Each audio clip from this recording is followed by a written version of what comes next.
guys, Jordan Popel here from UntilFailure.com. Today we're going to be interviewing Christian Guzman. He's a big hit on YouTube and Facebook. I don't know if y'all have heard of him, but you should check him out. Christian Guzman Fitness. Just Google his name, it comes up. And we're going to be asking him a bunch of questions just about general nutrition info to help you guys accomplish your goals. So just get this started. This is Christian, for you guys that don't know him. I'm Christian Guzman. I'm owner of Christian Guzman Fitness on YouTube, and you can also find me on Facebook, Instagram, and Twitter. I'm a physique competitor, physique champion for the Texas State Naturals, placed first place. I've been working out for about 7 years now. I guess you can say bodybuilding and taking on all the nutrition for the last 3 to 4 years. So. All right, nice. So yeah, Christian, let's go ahead and get this started. Just I guess for the main question for people that really don't know a lot about the different nutrition that you need to get fit, why don't you go ahead and just explain what the different macros are and what their roles are for the body? Okay, so we have macronutrients. What pretty much we take in food every day, and we take in macronutrients without really thinking about it. So to break it down, we have 3 main macronutrients. We have our protein, our fat, and our carbohydrates. Now, one more thing that we're going to count when we're trying to change our body composition is our fiber, and obviously our calories. So to review that, the 5 things that we count to change our body composition, take notes for sure: protein, fat, carbs, fiber, and calories. So those are what macronutrients are. Our protein is going to be pretty much, to keep it short, our muscle builders. Our carbs are going to be our immediate energy. So we don't want to get rid of all our carbs, guys. We need carbs for energy, and our fat is really going to maintain our hormone balance. Okay, yeah, so given these different macros, what would you recommend to somebody that's actually trying to cut down, and then what would you recommend to someone who's trying to bulk up and gain some size? Okay, so general rule of thumb, pretty much to change your body composition the right way, you do have to count what you're taking in. Read your nutrition label, measure everything out. I definitely recommend getting a food scale. That's going to help you be the most accurate in counting your food. So as far as changing the body composition, first we're going to talk about shredding down, so trying to lose the body fat. Losing body fat is it's not a long process depending on how you do it and what your body fat is to start with. But to get down to single digits where you can see your abs, you usually see your abs around 9 to 10%. But to really have your clear 6 popping, you don't see that till about 6 to 7%. So protein, we're going to go for dieting down 1.2 grams per pound of body weight. So take your body weight, multiply it times 1.2 grams, and that's how much protein you should take in.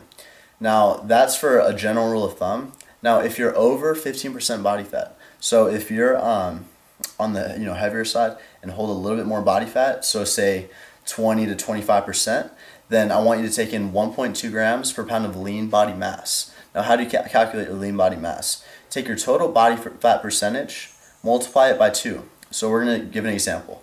We have a guy that's 200 pounds and he's 20% body fat. Multiply 20 times 2 and you get 40. So we're going to do 40 minus the 200 is going to give us 160. So we're going to assume that person has 160 grams of lean body mass. So you would multiply that number times 1.2. Another thing, okay, sorry, so that's protein. 1.2 grams times per pound of body weight. As far as fat goes, we want to go 0.4 times pounds of body weight. So if you weigh 180 pounds, 180 times 0.4. And again, if you're 20 to 25% body fat, so you're over 15, even around 18%, you're going to go 0.4 times your lean body mass. And carbohydrates is where we kind of manipulate. There's no set number of carbs, but you pretty much want to pick your calories you're going to take, subtract your protein and fat. So you definitely go protein is number 1 importance, fat is number 2 importance, and you're going to fill the rest of your calories with carbs. All right, yeah, so as you guys I'm sure got from that, the numbers are definitely important. It's measure it out the best that you can, actually try and keep track of what you're eating.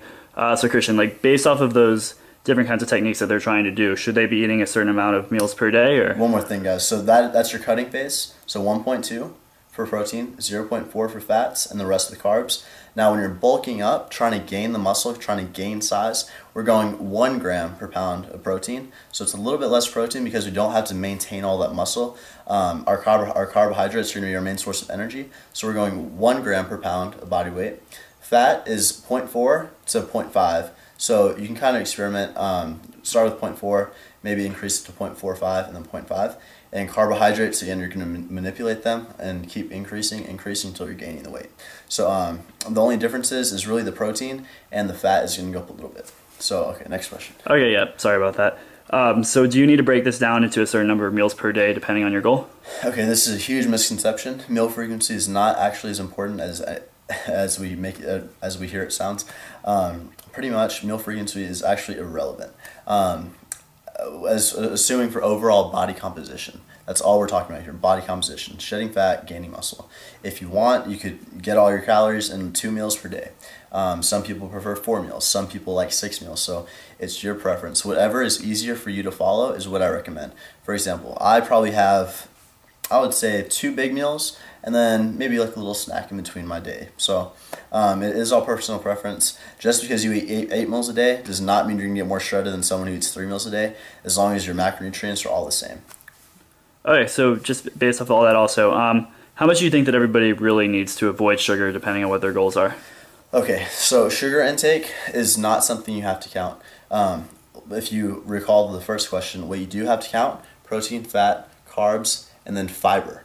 So pretty much as long as you're getting adequate fiber in your diet, then it's okay to have some sugar, to fill those rest of the carbs with sugar. Because let's be honest, if you're trying to bulk up and you don't gain weight unless you're eating 4,000 to 5,000 calories a day, which is the case for a lot of people, a lot of ectomorphs, which are just skinnier, naturally skinny people, then you really can't be eating, brown rice and just whole wheat bread to get to that 5,000 calories. So once you reach a certain fiber goal and you eat enough whole grain to reach that fiber goal, that's when you can start adding in some, I guess, more simple carbs and adding a little bit of sugar just to help you get to that high calories. Okay, awesome. I think that's all the questions that we've got for you today, Christian, unless there's anything else you want to throw in. One more thing. I didn't really talk about adequate fiber intake. A good rule of thumb, as far as fiber goes, for every 1,000 calories you eat, you want to take 10 to 15 grams of fiber per 1,000 calories. So just like a rough estimate, if you're taking in 2,000 calories, try to get in at least 25 grams of fiber. So if you're taking in 3,000, maybe 30 to 35 grams. 4,000, maybe about 40 grams. So mess around with it, guys. I would say minimum intake about 25 grams, and you probably don't want to go much higher than 40 to 45 grams per day. So 10 grams of fiber per 1,000 calories, or you can go 12 or even as high as 15 grams of fiber per 1,000 calories. One more thing, do not worry about a post-workout shake. Again, meal frequencies are relevant, so just be sure to hit your set macronutrients. Mess with those numbers, find your right numbers, and be sure to hit those numbers. And one last tip is if you are trying to get accurate weigh-ins every single morning, even though it won't affect your overall body composition eating late at night, if you want accurate scale measurements every single morning, I would try to finish your food within a reasonable hour. Obviously, if you eat a lot of food at night, you're going to weigh a little bit more in the morning. So if you're really trying to track your weights accurately, I would say cut off the food maybe 2-3 hours before bed. And again, that's just so you have more accurate weigh-ins. All right, awesome. Christian, thank you so much for helping us out today. Once again, this is Jordan Popel with untilfailure.com, and we appreciate you paying attention to the video. And again, guys, if you have any more questions, feel free to email me at christianguzmanfitness.com. I'd love to help you guys out. And yeah, there's a lot more stuff to talk about in a very short time period. So be sure to just let me know if you have any questions and shoot me an email.